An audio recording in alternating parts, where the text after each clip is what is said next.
When Andrew Jackson ran for president in 1828, he was elected, but part of his platform was that he would remove all of the Indians from the southeast. In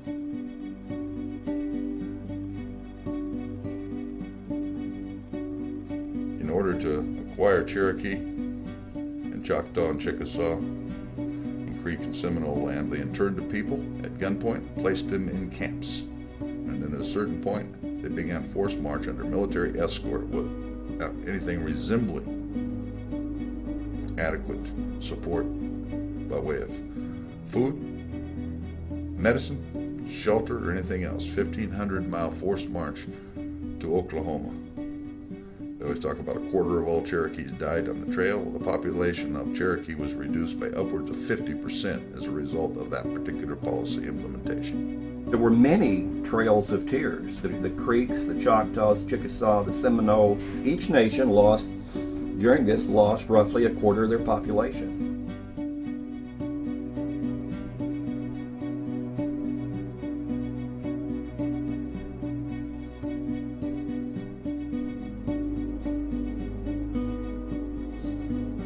But Andrew Jackson actually argued that it was to the interest of the Indians subjected to this for it to be done, because it would remove them from proximity to white people.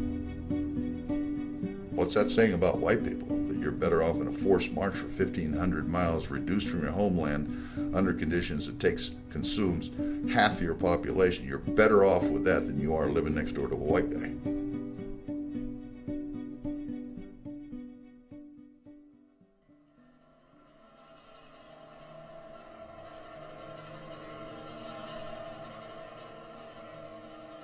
The fourth one, it simply says prevention of births within the target group. And if you're doing that on the basis of their membership in the group, you're sterilizing an American Indian woman, for example, simply because she's an American Indian woman. It's a genocidal act.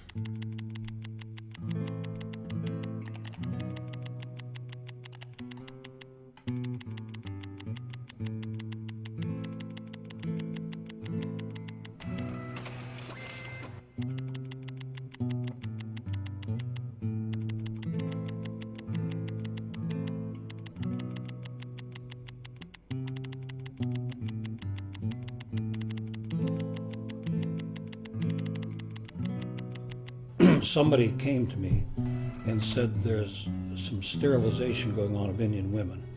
I publicized it, I had hearings on it. Can you remember what the findings were?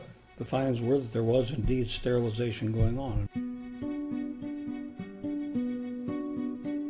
Based on the documents that were secured by virtue of the illegal acts of the American Indian movement, Women of All Nations warned that organization, analyzed the documents, and they concluded on the basis of the evidence they had that it was about 42% of the overall female population of childbearing age were prevented from birth.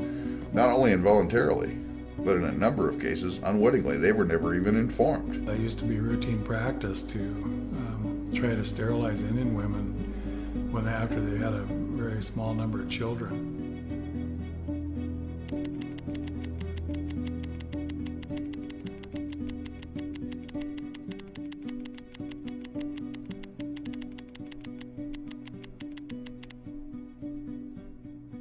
And I mean, I don't even know how to describe how vile that was. Just absolutely incomprehensibly inhuman. And done as a matter of course. Women coming in, for any reason, going out sterilized.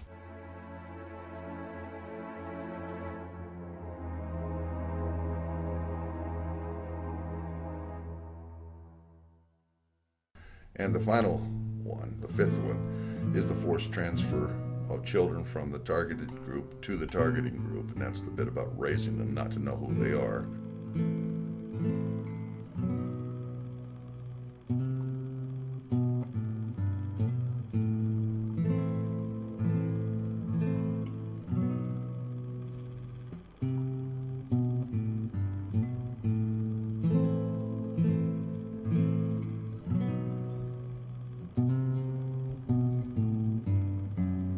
They would place place them in these institutions for the express purpose of destroying their sense of Indian identity, to deny them the possibility of knowing their spiritual traditions.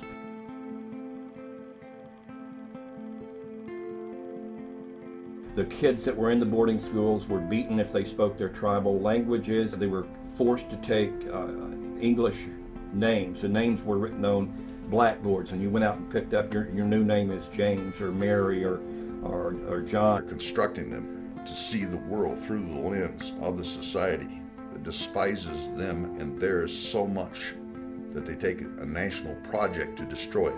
Kill the Indian, save the man in every single pupil. That's how the architect of the U.S. system, Army captain named Richard Henry Pratt, put it. Kill the Indian, save the man in every child.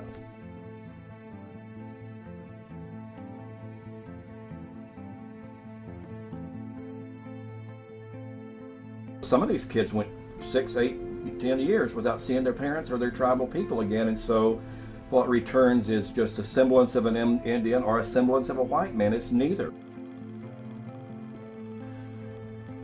I'm just going to sum it up, and you can ask any other questions you want, and I'll give you answers, but it may best be summed up by virtue of the fact that between 1880 and 1920-25, that period, that's an entire generation. And running into a second, when you're dealing with kids, really, in all probability, got 2 generations at issue here.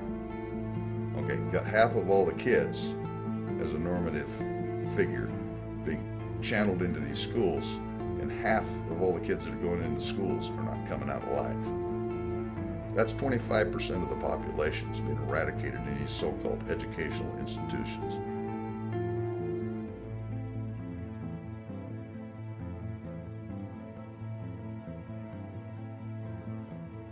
The graveyards speak for themselves, where little children died of heartbreak and loneliness and trying to run away.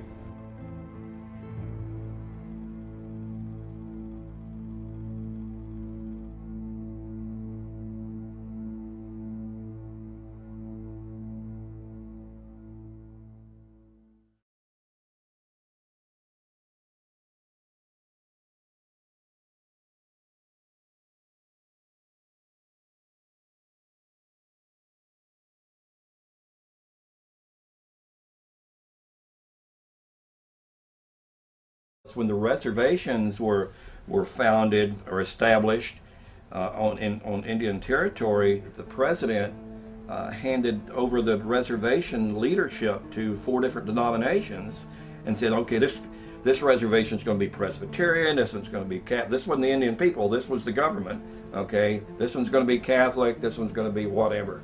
It wasn't like, here, here's this pamphlet, read it, and, find the light. It wasn't like that. It was like, cut all those people's heads off and then ask these 2 people right here if they want to believe in this religion or not, or end up like these guys over here. And what are they going to take? After seeing, say 100 people killed over here, what are these people going to choose? Are they going to choose that, or are they going to choose a religion? If you were going to survive in a Catholic mission, you were a neophyte, and then you converted. Those were the people that were in charge of distributing food and cattle and clothes. And so there was a good reason to want to convert, or at least to appear to convert.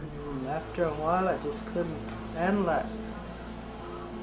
Going to church 3 times a day and praying every day, praying at the table, praying before you get up, praying when you get up. It was... I told that to that nun that one time she came to visit me. She just sat there and listened to me.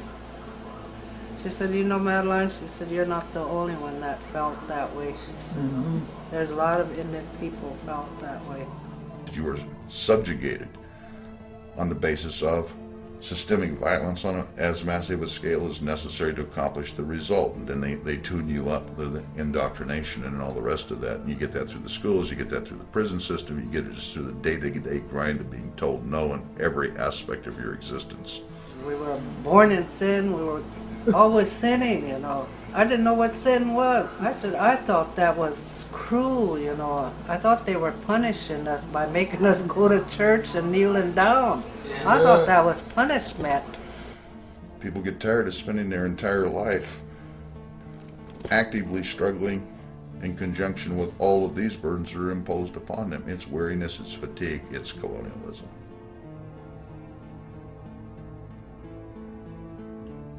I used to go to powwows, I used to dance when I was, younger. And after a while, as I got older, I looked around and I seen like the American flag, and I seen all these veterans and all this kind of crap.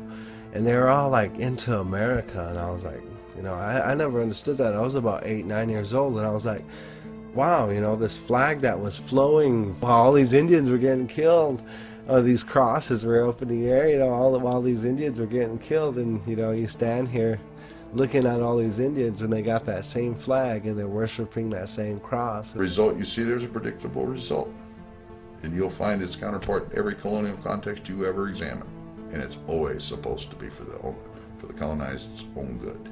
It's for the good of the colony. It's the white man's burden, as Kipling put it, to do this to people. Here, let me rape you for your own good. You'll really enjoy it. You know you want it. It's the same thing. The colonial mentality is a rapist mentality.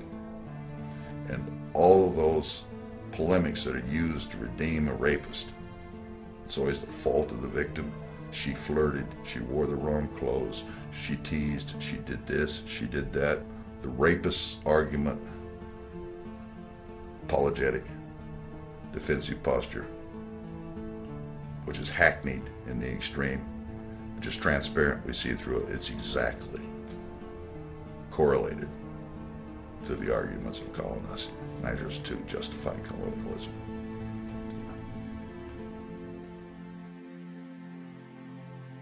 Let me tell you just a little something about the American Indian in our land. We have provided millions of acres of land for what are called the preservations, or the reservations, I should say.